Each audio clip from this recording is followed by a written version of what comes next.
चंदगड तालुका पत्रकार संघ संचलित सीएल न्यूज या लोकप्रिय चॅनलला लाईक करा, सबस्क्राईब करा, शेअर करा।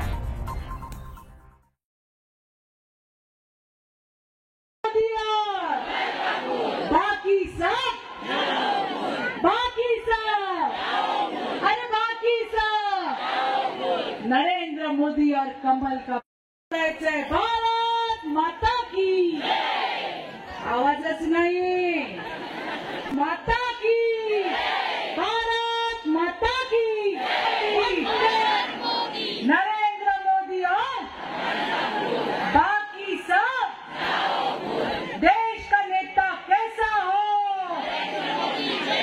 महिलांना प्रचंड सहनशक्ती असते असं म्हणतात, पण आज आमच्या शिवाजी भाऊने सहनशक्तीची परीक्षा घेतली असं म्हटलं तर ते चुकीचं ठरणार नाही। पण महिलांचं कसं असतंय, शिवाजी भाऊ ज्याला आपलं मानलं, ज्याला जीव लावला, ज्याला आपलं भाऊ मानलं, मग त्याच्यासाठी ऊन काय, वारा काय, वादळ काय, पाऊस काय, सगळ्या भगिनी आज या ठिकाणी बसल्या। जोरदार टाळ्या तुमच्या सगळ्यांसाठी।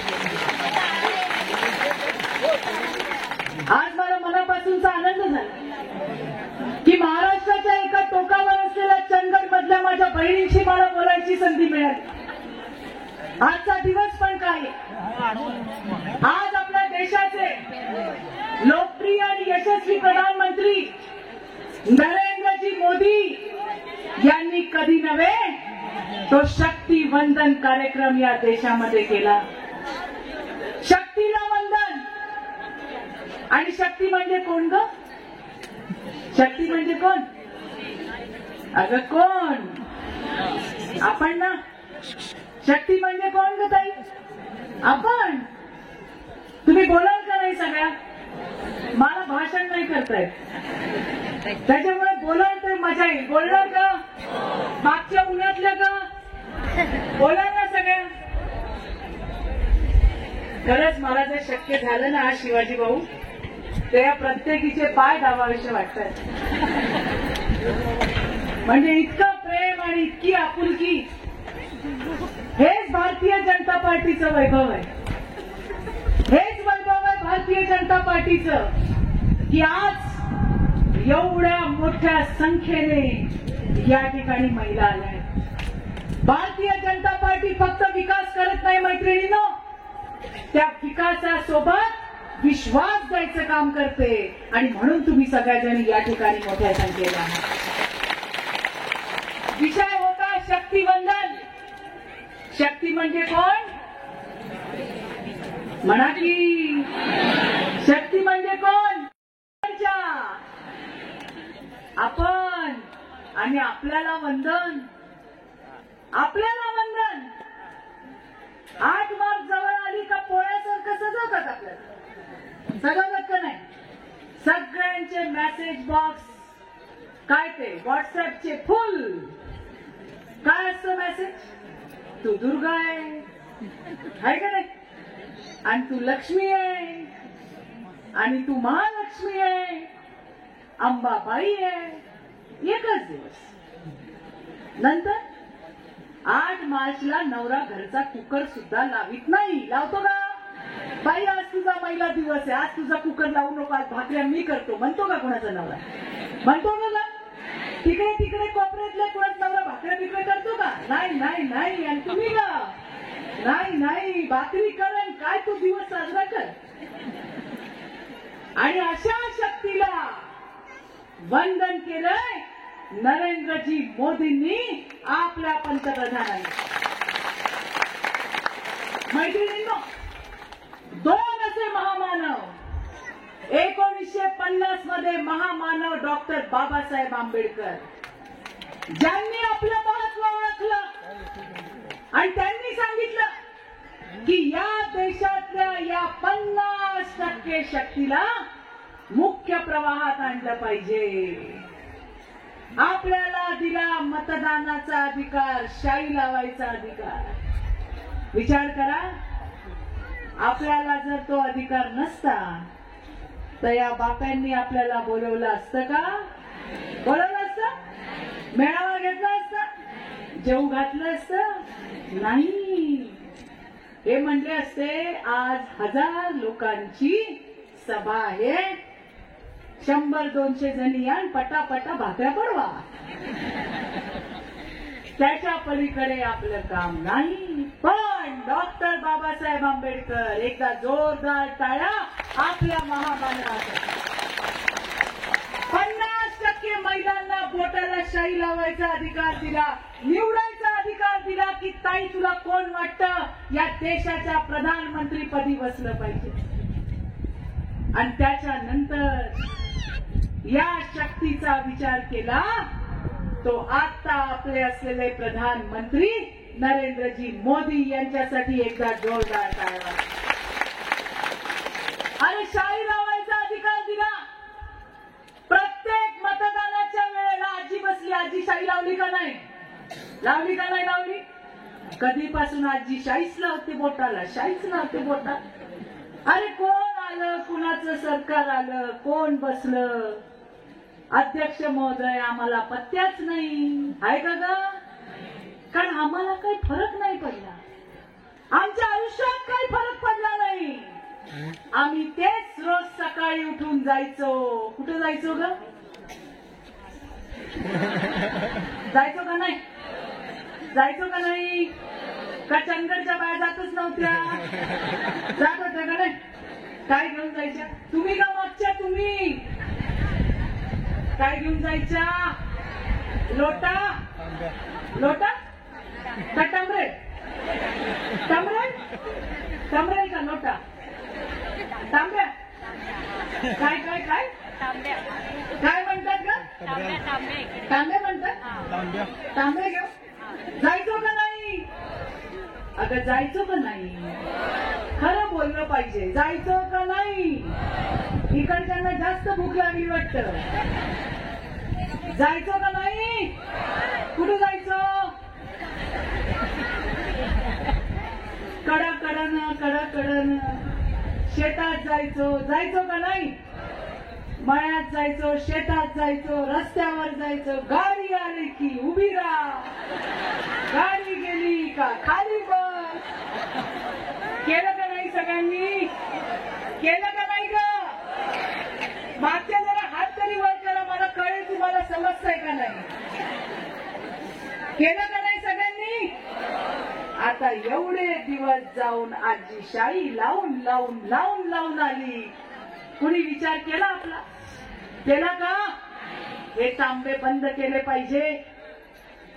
आणि आपल्याला आवडायचं का ग रस्त्यावर बसायला, आवडायचं.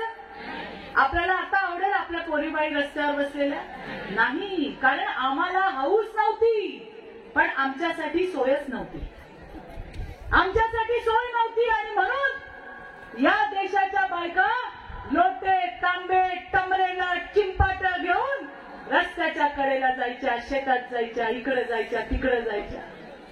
मोदीजी आले 2014 साली आणि त्यांनी पहिलं काम जर काही केलं असेल मैत्रिणींनो, मोदी म्हणले की या महिलांची इज्जत ही फक्त त्या बाईची इज्जत नाही, या देशाची इज्जत आहे.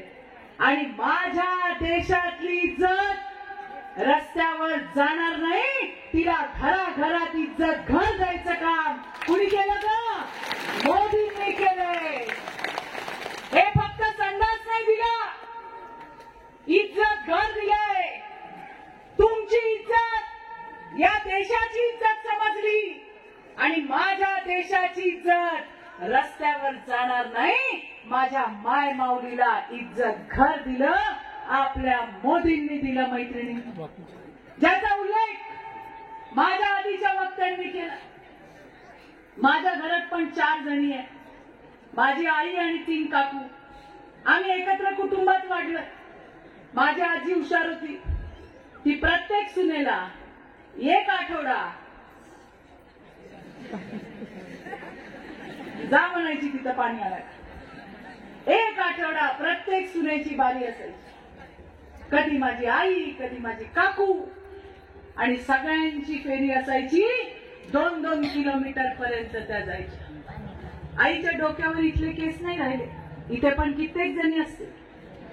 मावशी बरोबर का नाही, किती पटतंय बघ, किती पटतंय. 3 हंडे डोक्यावर, 1 हंडा कुठं काखेत आणि कळशी कुठे का चालली राधा आपली पाणी आणायला. 2-2 किलोमीटर पर्यंत बायका हंडे घेऊन जायच्या आणि घेऊन यायच्या. अजून पण काही ठिकाणी ही परिस्थिती आहे. पण याचा सुद्धा विचार आपल्या मोदींनी केला आणि जल जीवन मिशन आणलं.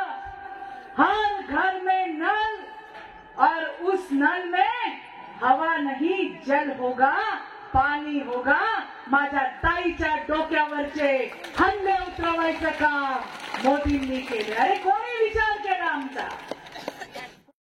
कुठल्या कुणी दिलं? मागच्या, मधल्या आणि पुढच्या.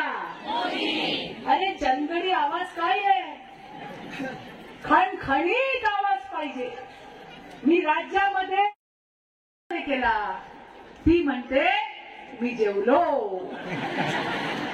आहे की नाही? ही ताकद आहे. कष्टकरी माझ्या भगिनी आहे आणि म्हणून आवाज पण तसा असला पाहिजे. कोणी दिलं धान्य आपल्याला? अरे वॅक्सिन दिलं आपल्याला. लस घेतली का नाही? तुम्ही का आणि तुम्ही का? आता लस जर दिली नसती तर ना मी इथे उभी असते ना तुम्ही तिथे उभे असते. जय राम श्रीराम जय जय राम करत वरची वाट धरली असते. आणि त्याच्यामुळे या देशातल्या प्रत्येकाला जगवायचं काम कुणी केलं? जरा बोला, चंदगडी आवाजात बोला, कुणी केलं? तुम्ही बोलाल तर मला आनंद होईल. मला भाषण जमत नाही, मी मगाशी म्हटलं, आणि मी भाषण करायला आले पण नाही. बोललं पाहिजे, संवाद झाला पाहिजे. आणि म्हणून मैत्रिणींनो, कोरोना सारख्या ठिकाणी सुद्धा मोदीजी आपले पालक बनून उभे राहिले. अरे या भारतात तर आपलाच देश आहे. जगामध्ये मैत्रिणींनो, जगामध्ये असा कुठला देश नाही की बाई पोटूशी राहिली की तिला मोदींच्या योजना चालू होतात का नाही? होतात का नाही? प्रधानमंत्री मातृवंदन योजना. काय म्हणते ती योजना? आता बघा, मुलगी गरोदर राहिली, तिची सगळ्यात जास्त काळजी कोण घेतं ग? काय कोण घेतं? कोण घेतं? कोण घेतं? आईने घेतली ना तुमची काळजी? घ्या की आईचं नाव जरा. कोणी घेतली काळजी? आईने काळजी घेतली. नीट जेव बाई, वजन उचलू नको बाई, बरोबर की नाही? उंच टाचेच्या चपला घालू नको बाई, गरम खाऊ नको, वशाट खाऊ नको. हे सगळं आईने आपल्याला शिकवलं, आपली काळजी घेतली. तशीच मोदींनी काळजी घेतली. आधी घरामध्ये जन्म व्हायचे तुमच्यापैकी कित्येक जणी असे असतील ज्यांचे जन्म हॉस्पिटलमध्ये नाही, घरी झाले. मोदी म्हणले घरी जन्म देऊ नका, हॉस्पिटलला जा. हॉस्पिटलला जा. घरी ज्या वेळेला प्रसूती व्हायची त्यावेळेला बऱ्याचदा आई दगावायची, मूल दगावायचं, इन्फेक्शन व्हायचं. मोदी म्हणले घरी प्रसूती करू नको ताई, हॉस्पिटलमध्ये जा. मी तुला खात्यामध्ये 6,000 रुपये पाठवतो. पंतप्रधान मातृवंदन योजना. मला सांगा मैत्रिणी, लेकरू कोणाचं? अगं कुणाचं? लेकरू कुणाचं? कुणाचं? कुणाचं? कुणाचं? आणि काळजी कुणाला? काळजी कुणाला? आता एवढी काळजी कोण घेईल का आपली? घेईल? अरे आई नंतर बघितलं मोदींनाच. मोदींनी पाठवला आणि एवढं आपल्यावरती प्रेम आणि माया कोण करणारे मैत्रिणी? एवढ्यावरच थांबले नाही. बाई गरोदर आली का तिच्या पोटात गोळा यायचं. पहिल्या 2 मुली आहेत, तिसरं काय होईल? मुलगा पाहिजे, मुलगा पाहिजे. आईच्या पोटात कालवा कालव व्हायची. अरे 5 पोरी झाल्या आणि 6वी झाली तरी आपल्याला नकोय का? आईला सगळी लेकरं सारखी. पण अशा वेळेला मोदीजी उभे राहिले, मुलीला जन्म द्या म्हणले. मुलगा म्हणजे वंशाचा दिवा, पण मुलगी पण पणती आहे, दोन्ही घरांमध्ये उजेड देते. आणि मग मोदीजींनी कशासाठी मुलगी नको, मुलगीसाठी लग्नाला खर्च येतो, हो का नाही? मुलीच्या शिक्षणाला खर्च येतो. मोदी म्हणले काळजी करू नको, मुलगी जन्माला आली का ती लखपती असेल, सुकन्या समृद्धी योजना तुमच्यासाठी आणली. मुली जन्माला याव्या म्हणून, मुलींचा जन्मदर वाढावा म्हणून ईद पासून आपल्या जन्मापासून सरणापर्यंत आपल्या सोबत जर कोण उभं राहिलं असेल, त्यांचं नाव नरेंद्र मोदी आहे. मैत्रिणी, प्रधानमंत्री स्वयंरोजगार योजना, मुद्रा योजना वाट बघते तुमची, का या आणि उद्योगासाठी पैसे घेऊन जा. परवा मी विदर्भात होते, वाशिमला. तिथं एका ताईंनी स्टॉल टाकला होता. मी तिच्याकडे चहा प्यायला गेले. तिने आणखीन पातेले भरून, बायका हुशार असतात, त्यांना माहितीये फक्त चहाने जमणार नाही. त्यांच्याकडे पोहे आणि पोह्यावर चण्याची आमटी टाकतात, तर्री पोहे म्हणतात. आणि त्याच्या बाजूला होती मुगाची खिचडी. मी म्हंटल हे काय आहे? ती म्हणते ताई चहा सोबत हे पण विकते. गर्दी होती बऱ्यापैकी. तिला म्हटलं नवरा कोण कोण करतं? ती म्हणलं आधी नवरा शेतमजुरी करायचा. आता मी त्याला सांगितलंय शेतमजुरी सोड आणि इथं ये, आपण दोघं मिळून धंदा करू. मैत्रिणींनो, ती माय माऊली आज दिवसाला, महिन्याला, सॉरी माफ करा, महिन्याला 30 ते 35 हजार रुपये कमवते. नवऱ्याची पण शेतमजुरी बंद केली. दोघं नवरा बायको मिळून तिथं काम करतायत. ही आहे प्रधानमंत्री स्वनिधी योजना. तुमच्यावर विश्वास ठेवून आपल्या मोदीजींनी आपल्यासाठी पाठवली.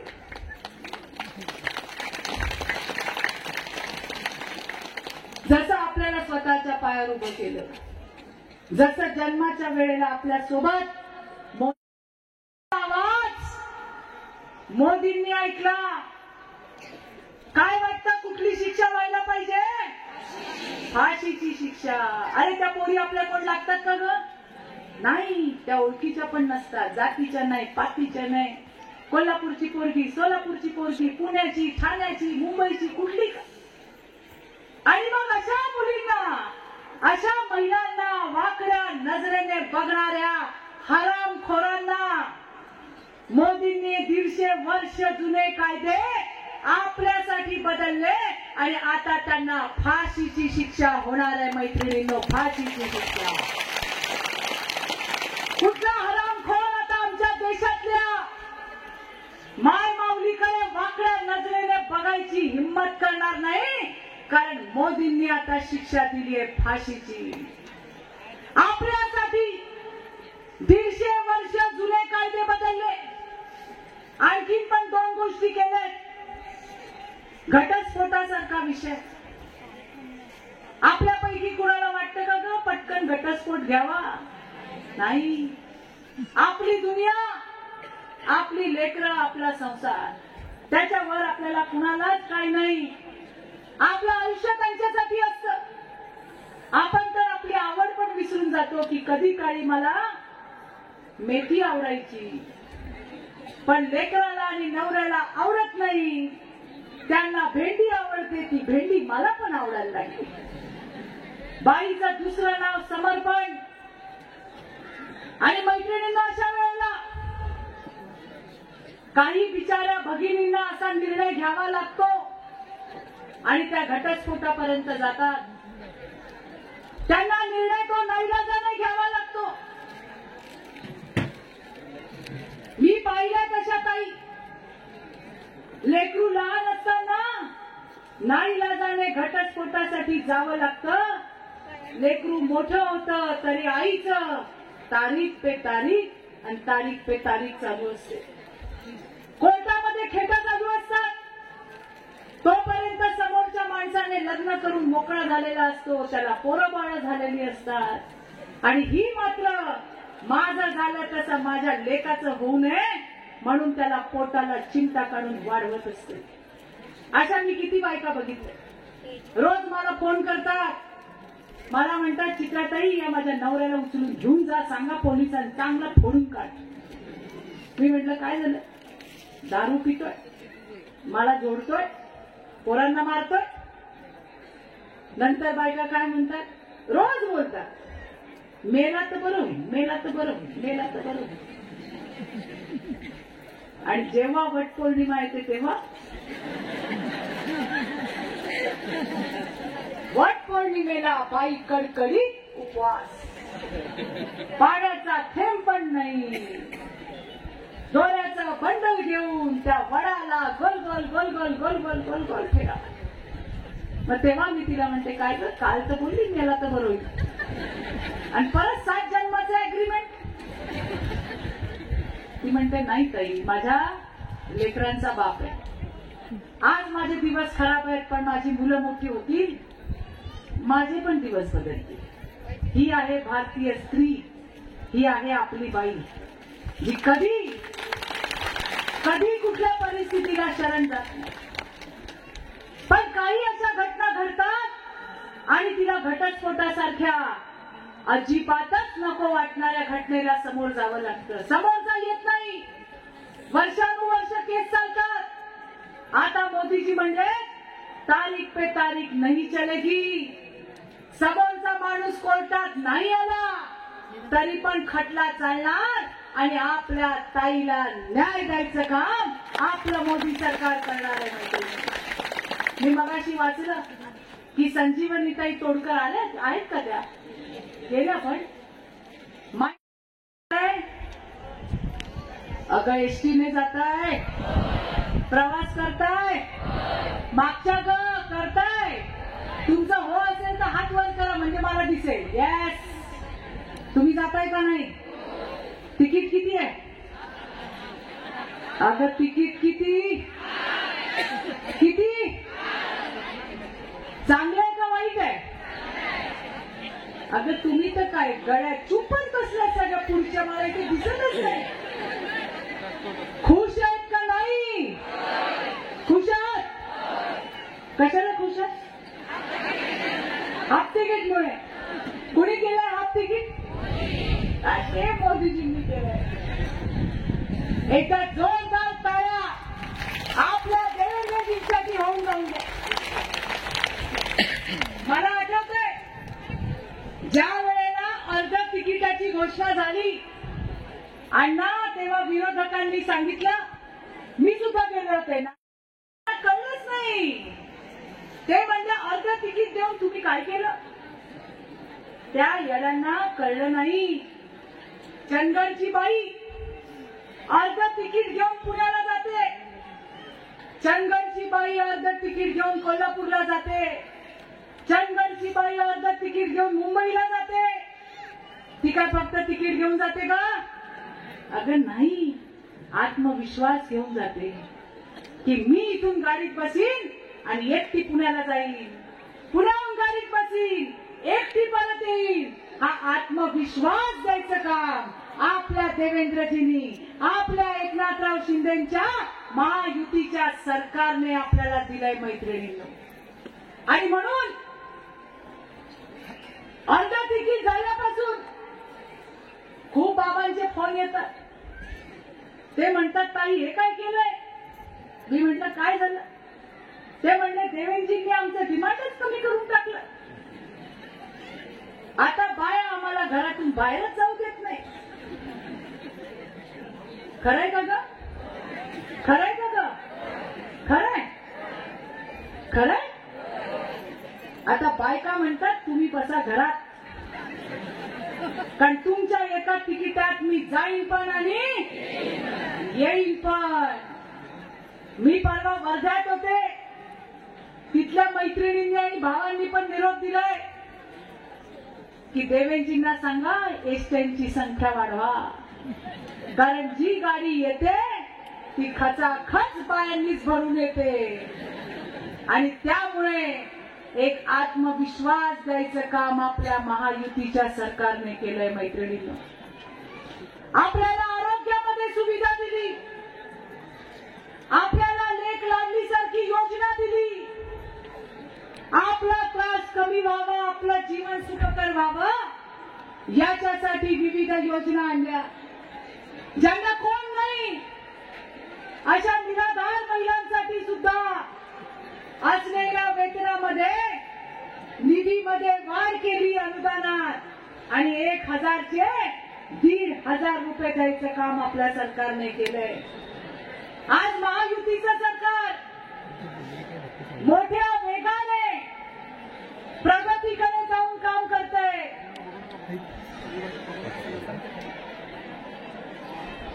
पण आपल्याकडे सवय आहे,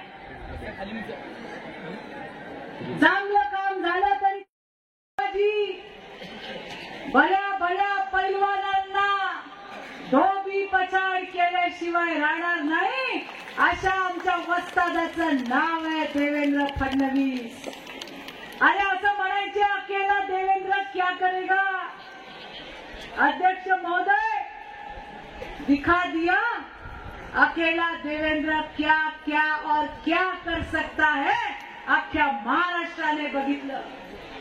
विकासाचं राजकारण, प्रगतीचं राजकारण याची कास जाणणारे देवेंद्रजी आणि भारतीय जनता पार्टी. मैत्रिणींनो, मोदीजी सांगतात हम राजनीति के लिए नहीं राष्ट्रनीति के लिए काम करते. आज आपला इथं शिवाजी भाऊ ज्याच्यावर तुमचं मनापासूनचं प्रेम आहे, तंबूतलं का गेलं जेवायला. तुम्ही पण जाणार आहात आणि मला पण जायचं, पण ज्याच्यामुळे आपण आलोय त्या आपल्या भावाचं कौतुक केलं पाहिजे. ज्या प्रेमाने तो बोलला, ज्या हक्काने तुमच्यासाठी काम करतोय, त्या आमच्या शिवाजी भाऊसाठी एकदा टाळ्या वाजवा सगळ्यांनी. आणि माझ्या भावाला मला सांगायचंय, ज्याच्या मागे एवढ्या बहिणींची शक्ती आहे त्याला कधी अपयशाचं तोंड बघावं लागत नाही. भावा, पुरुषांचं काय खरं नाही, मला माफ करा, पण आमच्या बायांचं एकदम 99-24 कॅरेट पक्क सोनं आहे. मी नेहमी सगळ्यांना सांगते, बघा सगळ्यांचे कपडे पांढरे धोप आहेत. त्यांना मी सांगते, महिलांना कमी समजू नका. आमच्या वहिन्यांनी तुमचे शर्ट धुतले नाही, चोळून मोळून तुम्हाला कोण राम राम पण करायचं नाही. आणि म्हणून बाबा लोकांचं काय खरं नसतंय, पण बाई जो आमच्यासाठी उभा राहतो त्याच्याकडे मागे वळून नक्की बघते. आणि शिवाजी भाऊ, तुम्ही आमच्या बहिणींसाठी केलेलं काम आम्ही कधी विसरणार नाही. जेव्हा वेळ येईल ही अख्खी मातृशक्ती तुमच्या मागे उभे राहील, हा मला विश्वास आहे. बचत गटांना प्रत्येक जिल्ह्यामध्ये बचत गट भवन आपले नेते देवेंद्रजी त्या ठिकाणी उभं करून देणार आहेत, ज्याच्यामध्ये तुम्ही बनवलेल्या वस्तू विकल्या जातील. सीआरपीच्या ज्या माझ्या ताई आहेत त्यांचं सुद्धा मानधन त्यांच्या खात्यात देण्याचं काम आता देवेंद्रजींच्या माध्यमातून होईल. वाढीव मानधन त्यांना दिलेलं आहे. रिव्हॉल्विंग फंड 15,000चा 30,000 रुपये सुद्धा आपल्या सरकारने मोदीजींनी तुमच्यासाठी पाठवलंय उद्योग आणि व्यवसाय करायला. देवेंद्रजी सांगतात, चित्राताई भाषणाने पोट भरत नाही, महिलांसाठी काम दिलं पाहिजे. आपला विचार पंतप्रधान होणं ही मोदींची गरज नाही. मोदीजी पंतप्रधान झाले पाहिजे ही तुमची आणि माझी गरज आहे मैत्रिणींनो. तर आपण पुढे जाऊ. अरे मोदीजी आहेत म्हणून द्रौपदी मुर्मू सारखी एक आदिवासी ताई देशाच्या सर्वोच्च पदावर बसली. मोदीजी आहेत म्हणून निर्मला सीतारामन सारख्या ताईंच्या हातात देशाचा कारभार आला. कारण मोदीजींचा विश्वास महिलांवर अधिक आहे. जबाबदारीने सांगते, येणारा प्रत्येक दिवस हा भारतातल्या ताईचा असणार आहे, भारतातल्या आईचा असणार आहे.